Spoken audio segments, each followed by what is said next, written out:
Greetings of the day from CA Dr. Rajkumar Adukia.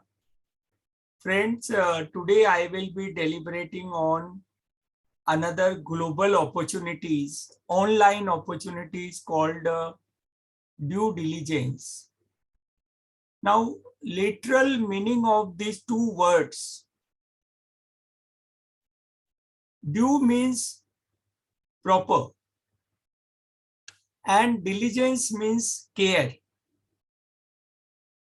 In a normal language, these two are technical words, but we do day to day due diligence in various personal transactions. Say, for example, matrimonial alliance, purchasing a house or investing in any asset, keeping an employee, taking a partner, taking a director. So what due diligence we do? We see the background of that person, family of that person, financial status of that person, CIBIL of that person, in respect of asset, the legal title of the asset, the condition of the asset. So all these are done in our normal life without we knowing that we are doing a due diligence. We do a due diligence.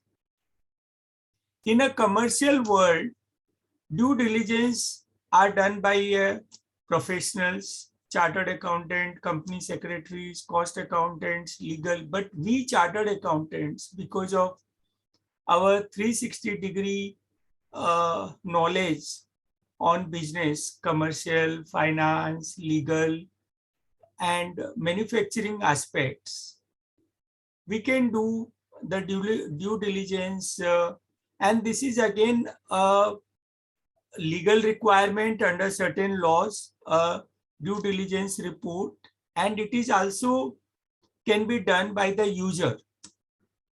The legal requirement is under SEBI law mainly, where we have a issue of capital and disclosure requirements regulations 2018, one of the bulkiest regulation with 301 regulations and 20 schedules running into 424 pages, and last amendment is done last month, October 2021.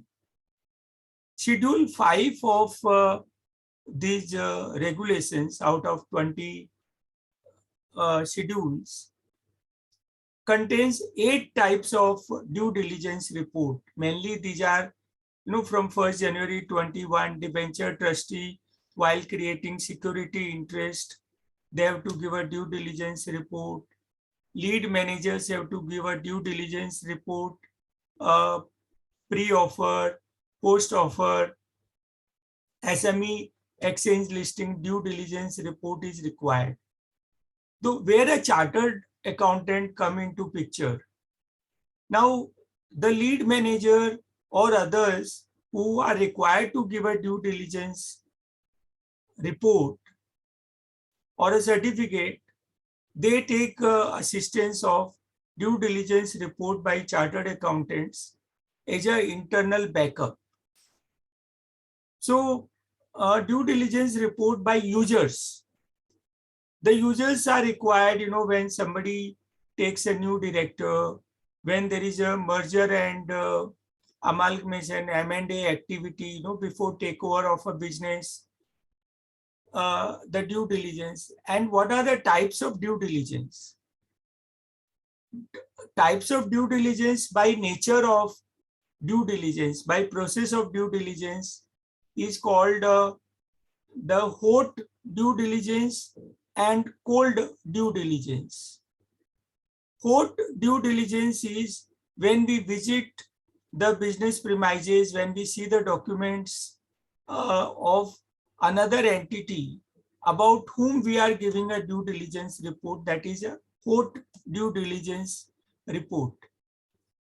Cold due diligence report is when we see the documents from the regulator's office, like, Ministry of Corporate Affairs about company, registrar of firms about partnership firm, and similar other such in case of a charitable trust, charity commissioner's office, in respect of a cooperative society, registrar of cooperative societies, and from social media, from the published information.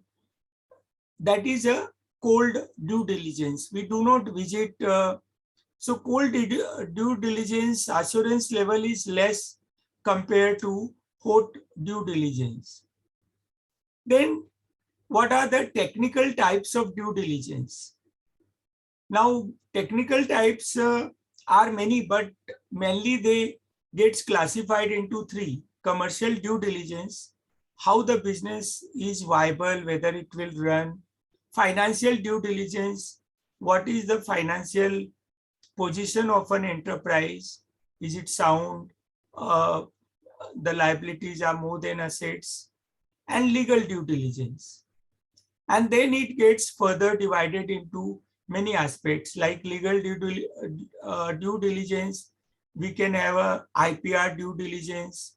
We can have environmental law due diligence.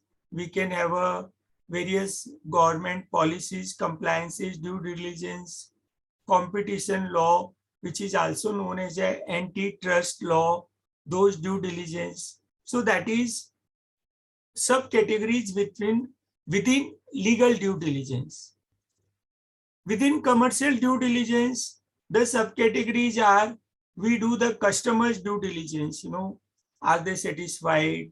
How are they diversified? Are they real or they are fictitious? Then the suppliers due diligence, then the technology due diligence. So all these due diligence, which are subcategories of commercial due diligence. And then we have a financial due diligence. What is an operating leverage, financial leverage? So that comes into the financial due diligence. Then we come to how to draft a due diligence report, how to charge the fees. Now, the fees, I always say the one book which I refer, Science of Getting Rich by Wallace Wattles, written in 1910, available on Google platform. That, there are 17 chapters. It's a very small book, 77 pages. And chapter 4 is also very important, starting point of getting anything. So whether due diligence work I will get. So first, my mind has to say that this is a global opportunity, and within India, we have 3 crore 50 lakhs enterprises. Every enterprise needs a due diligence. Globally, I can do a global work in this. I can do an online work. Many of us, we feel that we are in a very small place. There are talukas where there is only one chartered accountant. The digital world or cyber world, and especially the COVID 2019, has made world as a single marketplace. And from a small taluka also, I can give a global due diligence work. Another issue which comes very often is how to get the work. Now again, work will happen, first in the mind, and then use social media for pure knowledge sharing. So in another video, I have covered, how to use social media, how to use all platforms. We were talking on the due diligence report. Now, due diligence report, mainly, it will start. We have a 45 engagement standards. 3 standards talked about assurance engagement, SAE. So those 3 standards are standard SAE 3400 for prospective financial information, 3402 for controls in a service organization, and 3420 for a assurance report for a prospectus. So here there is no standard specific for a due diligence report. So we have to use our general knowledge, our skill in our blood, which is called professional skepticism, inquiring attitude. So in the first beginning, it will be addressed to the user, who is our target audience. Then the subject matter of due diligence report. Then we will talk about, how we have gone about, what we have verified, what we have checked. Then we will give various financial information, assets, liabilities, and other things. The fourth part, we will talk about various documents which we have gone through, valuation reports, stock audit reports, things like that. And then we will be giving our opinion, our substance. And the last part is the limitation. What were our limitations? What we could not verify. And this due diligence report always should have a executive summary. There are 8 due diligence reports, as I talked earlier, where the format is given by the SEBI in Schedule 5 of ICDR. But where there is no format, and this is a very unique area in my professional interaction, I have seen that hardly there is a book available on this subject, and members keeps on asking, or there is a doubt, how to give a good report on due diligence work. It's a very interesting work. It is a value addition work, and we follow chapter 4 of Science of Getting Rich. First thing, it will happen in the mind. And chapter 6, if the client gives us 5 lakhs for a due diligence work, the value given to the client should be maybe 20 lakhs. So use value has to be more than cash value.